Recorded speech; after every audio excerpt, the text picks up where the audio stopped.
Yo, what up? It's your boy Rob, coming back at you once again with another video. So before we get started, you already know what time it is. Go to Blacklight Revelations 1 and Blacklight Revelations 2. Make sure you hit that bell notification twice so you're notified when we go live or drop a dope video. Also hit the like buttons on every single video that we put up, all right? Because they're all very likable videos. So before we get into this video, I just want to do a little bit of background and a little bit of context on this. Now, in the last video that I did, I talked about how I thought at some point COVID-19 positive, negative, or quarantine status would be implemented into travel regulations as well as identification. The last article that I did, the last video that I did outlined an article by Russia Today where it talked about a possible, this was actually an Axios article where it talked about a system of identification and travel passports being used that have COVID-19 positive or negative status implemented in them. All right. So I want to bring your attention to something that the World Economic Forum is rolling out that is called Common Pass. Now, don't forget the World Economic Forum is also rolling out the Great Reset, and you can go to Blacklight Revelations 1 and check out videos on the Great Reset.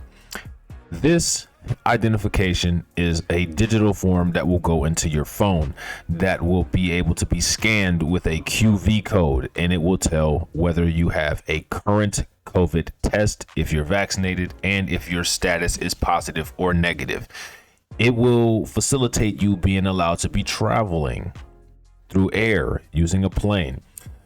So I know this sounds crazy, so that's why I'm going to come with the proof. I'm going to show you exactly what I'm talking about. All right. So this is it right here. Common Pass. All right. So this is what it says.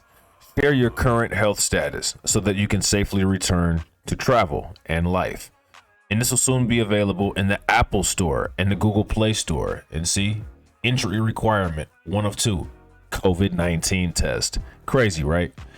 The Commons Project, the World Economic Forum, and a broad coalition of public and private partners are collaborating to launch Common Pass, a trusted, globally interoperable platform for people to document their COVID-19 status, health declarations, PCR tests, and vaccinations to satisfy country entry requirements while protecting their health and data privacy. This is how it works. Common Pass lets individuals access their lab results and vaccination records and consent to have that information used to validate their COVID status without revealing any other underlying personal health information. Lab results, vaccination records can be accessed through existing health data systems, national or local registries, or personal digital health records. And this is through Apple Health for iOS and Common Health for Android. Apple Health and Common Health let individuals store their health records securely and privately on their phones, and they're entirely under their control. That is, as long as you have your phone and as long as nobody else has access to your phone. And as we all saw demonstrated, the federal government can access the emergency broadcast signal through your phone. The Common Pass platform assesses whether the individual's lab test results or vaccination records come from a trusted source and satisfy the health screening requirements of the country they want to enter. Common Pass delivers a simple yes or no answer as to whether the individual meets the current entry criteria, but the underlying health information stays in the individual's control. Common Pass is designed such that it can be assessed directly through other apps and services. The purpose of Common Pass and the Common Trust Network is to enable safer airline and cross-border travel by giving both travelers and governments confidence in each traveler's verified COVID-19 status. All right, so you see here, this is where they get the lab test or the vaccine. Now, the results from this go into the database. The lab results and vaccination go to the Common Pass framework. From the database, they're downloaded into your phone. Common Pass verified prior to boarding.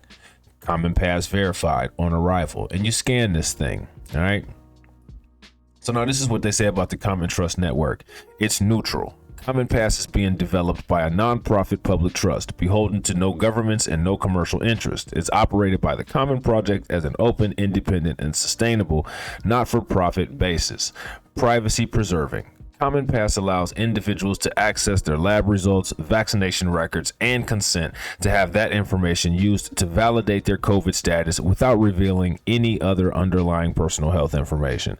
The Commons Project and the World Economic Forum have convened more than 350 public and private sector leaders from 52 countries to come together to design a common framework for border reopening. All right. Common Pleas provides the flexibility for countries to update health screening entry requirements as the pandemic evolves and as science progresses. So this says as the pandemic evolves, which is very interesting. All right. So now it says this offers data privacy. Common Pass is designed to protect data privacy and satisfy data privacy regulations by adhering to the following privacy principles from the agency. Data are stored or shared only with explicit informed consent. Data minimization. Only the minimum amount of personal data are used for any transaction. Federation.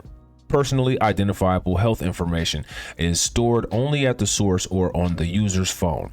Data are used only to store the extent necessary and never used for any other purpose. Trusted Health Network. At present, COVID-19 test results are frequently presented on printed paper or photos of the paper from unknown labs, often written in languages foreign to those inspecting them. There is no standard format certification system for lab results. Similarly, vaccine records are generally shared on paper cards that can easily be forged. As countries compare relaxing border restrictions and quarantine requirements, they need a more trustworthy model for validating the health status of incoming travelers. Restarting economies. Now look, pay attention. Restarting economies. Countries worldwide need tourism and travel to support their local economies. The World Travel Team and Tourism Council predicts that over 190 million people may lose their travel-related jobs in 2020 due to COVID-19 outbreak. This will result in 5.5 billion lost in GDP, and the parents will be unable to find or put food on the table and roofs over their families' heads. The impact of travel resuming will be felt across the globe.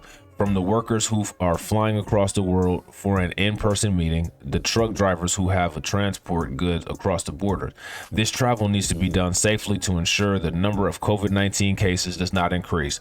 Common Pass uses technology and healthcare data to ensure travelers are not bringing the virus across borders. All right, so I'm going to go back to this, restarting economies. What's another word for a restart? A reset. Guess who plans on resetting the economy? None other than the World Economic Forum. All right. So, and they plan on doing it through COVID-19. I've already said this in another video. All right. Now, the reason why I bring this up is because, as you can see, this is a digital identification placed inside of a phone. All right. And it uses a QV code as the identification. Okay. Now, I don't know if anybody is aware of this, but states are cracking down on how their companies are microchipping their employees. And how common is it? Now, this is from February 4th of this year, and it says some businesses have said that they let employees implant microchips to get media attention. Isn't that interesting? Isn't that weird? All right. A pending Indiana bill. Now, notice it's pending. It hasn't been shot down yet. Indiana bill wants to ensure that no one is ever forced to have an implanted microchip. There are already 11 similar laws by one count. All right. Now, this says Indiana is a step closer to forbidding companies from forcing workers to implant microchips into their bodies, following the State House of Representatives' unanimous passage of a bill last week that could make it the 12th state with such a law. Is this just a bill to protect us against the stuff from science fiction? Not at all, say experts on workplace law and technology, who worry that the right-sized microchips can open up massive questions about worker privacy and company surveillance. I would definitely not call it far-fetched, said whatever this impossible to pronounce name is, a Cornell University labor and employment law professor focused on the ethical use of workplace technology. It's been 3 years since workers at one Wisconsin company voluntarily had microchips inserted in their hands. All right, so check this out. They voluntarily had microchips inserted in their hands. Here they are right here. 5 ways your employer is tracking you. A Wisconsin company microchipping its employees is just the tip of the iceberg. All right, and we can do that article some other time. In some cases, it's tech-savvy workers who bring the chips to their boss's attention, said Amal Grafstra, CEO of Dangerous Things, a Seattle, Washington-based implantable chip manufacturer and distributor, and VivoKey Technology, a chip manufacturer. I don't like this name, Dangerous Things. You know what I'm saying? Kind of odd. These workers, typically on the IT side of a business, get an implant for personal use. The microchip is typically inserted between the thumb and the index finger. The chips Grafta's company sells start around $50 plus an optional $50 for insertion with an affiliated doctor or piercing expert. In the same way certain smartphone users arrange to get work emails on their personal phone, Grafter said some chip customers use their chip at work so they can, for example, open up doors without company badges or key fobs. In Sweden, people have been using microchips to store their emergency contact information and to pay for train rides and gym memberships. All right. Grafter thinks that the implanted chips could potentially eliminate all sorts of lost productivity from lost key badges, but he says many of the current orders could be motivated by something else. I would say it's probably out of the cool factor, he said. A handful of businesses told Grafter they were implanting the chips for media attention, he said. There's definitely a marketing angle for some. The use of microchips on employees doesn't appear to be spreading fast in corporate America, as far as he can tell. His company's received approximately 100 orders for various amounts of chips from American businesses between 2015 and 2018. For context, his chip manufacturing company, Dangerous Things, has sold between 150,000 and 200,000 chips domestically and abroad, mainly to individuals, since it launched in 2013. I wouldn't say their business is going hog wild with chip implants, he said. 7 states have banned mandatory microchipping of humans. Nonetheless, lawmakers in Indiana and other states stand by ready to legislate on the issue. What we're trying to say is that employers cannot go to employees and say, we're doing away with name badges and microchipping you all. The Indiana bill author, Representative Alan Morrison, a Republican, told Market Watch after the 90s 6-0 vote. Employers cannot condition a job offer on a chip insertion, and if workers lose their job for allegedly refusing to implant one, the bill lets them sue for damages. Morrison said he was not aware of any companies in Indiana that have attempted to microchip employees. The only instance he knew of was the Wisconsin-based tech company 3 Square Market, where approximately 50 workers voluntarily had chips inserted in 2017. The company did not respond to a request for comment, but has previously said it has zero interest in tracking anyone. If the bill passes, Indiana would join 4 other states that outlaw mandatory microchipping of employees, said Pam Greensberg, a researcher on the privacy and technology policy issues at the National Conference of the State Legislators, a resource organization for state governments. 7 other states ban mandatory microchipping for any human, Greenberg said. Pending bills in Iowa and New Jersey would ban the forced microchipping of workers, and another in Tennessee would ban mandatory microchipping for anyone. Wisconsin started the trend, enacting its law against forced microchipping in 2006. There are 2 years after the FDA when it approved implantable chips for humans, and long since veterinarians started using them on animals to help lost pets find their way home.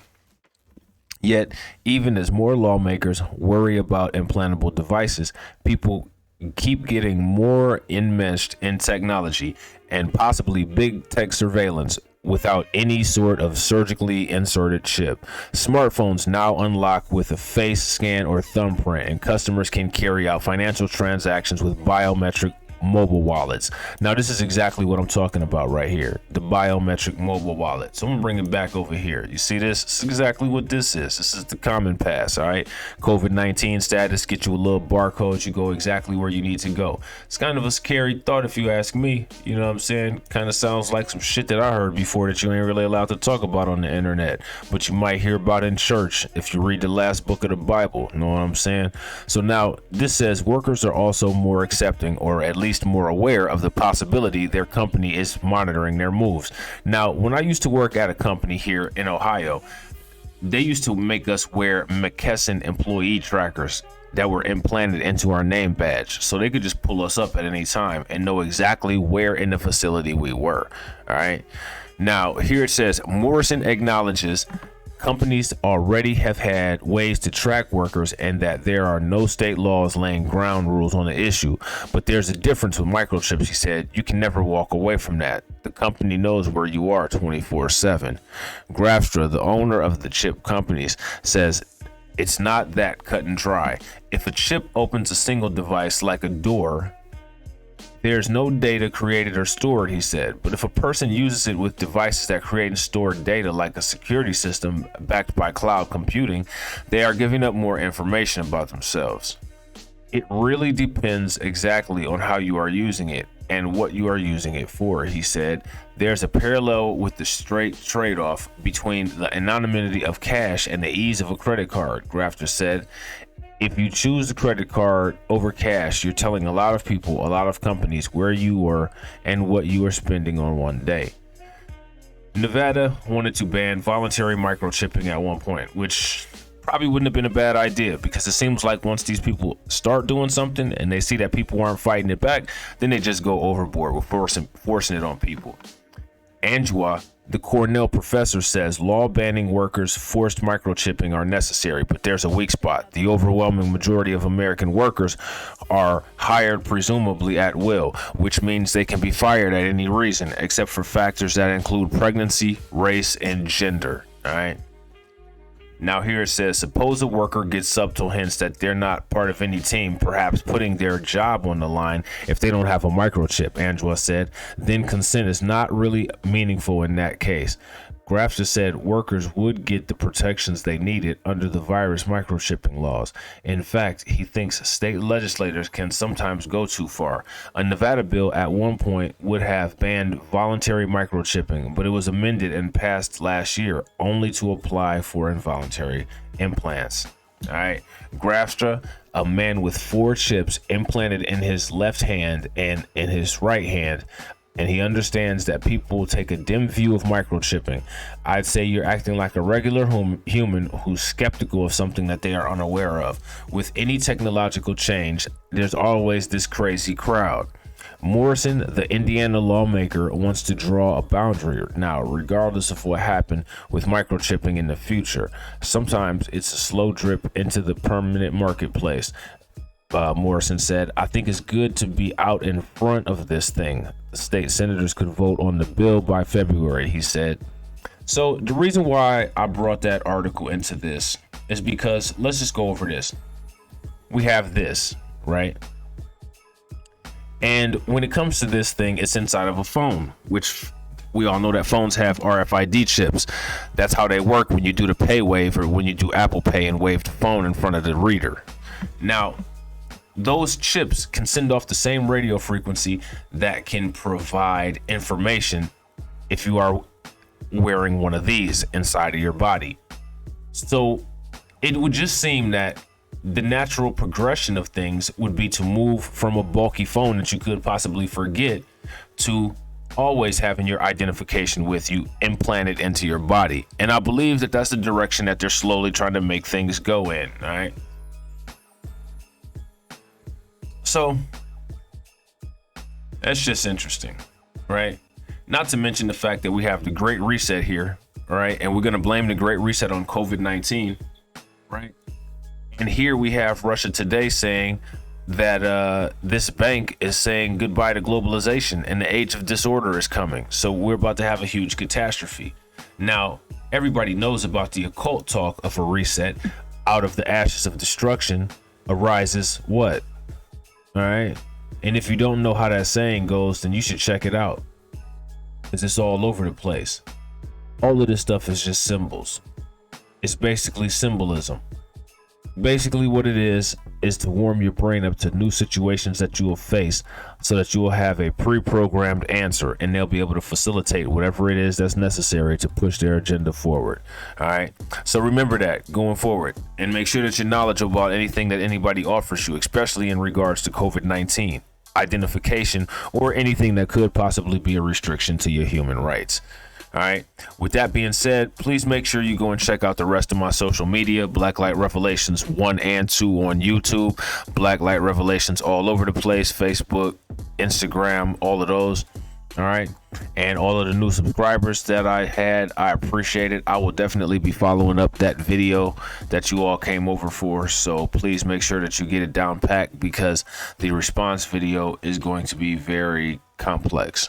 All right. And with that being said, I will catch you guys on the next video. Peace.